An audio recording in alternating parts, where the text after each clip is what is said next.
The Queen actually didn't meet Kate until sort of 8 or 9 years into her courtship with Prince William. Of course, she met Meghan far sooner because it was a much faster courtship, but she really went out of her way to be incredibly warm and welcoming to both her granddaughters-in-law. We saw that, I suppose, in a public capacity when she took Kate to Leicester. I remember being on that trip. It was during the Queen's Diamond Jubilee year, and it was the first time the Queen had ever taken Kate on an engagement, and it was very obvious that she was showing her how one does this royal role on the road. And it was wonderful to watch. And of course, she took Meghan on the royal train to Chester.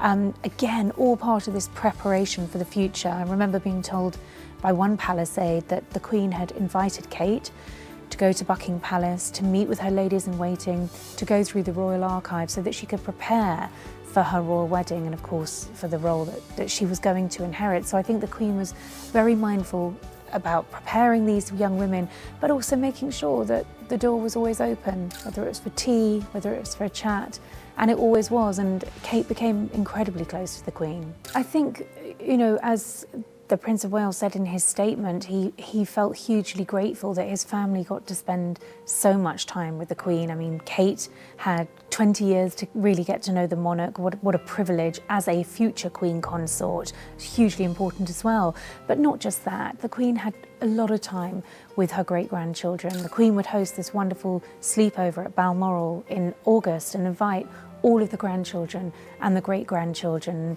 And she looked forward to that weekend, I think, probably more than any other. It was always noisy. When Prince Philip was still alive, he made sure he wasn't around because there were too many screaming children. But the Queen absolutely loved it. And I think it was massively important to her that she got to spend that time with her family. The Queen was the ultimate working mum. She didn't always have time to be with her children. So I think she made sure that she treasured those relationships with her grandchildren, and she was overjoyed to have it all over again with their children, her great-grandchildren.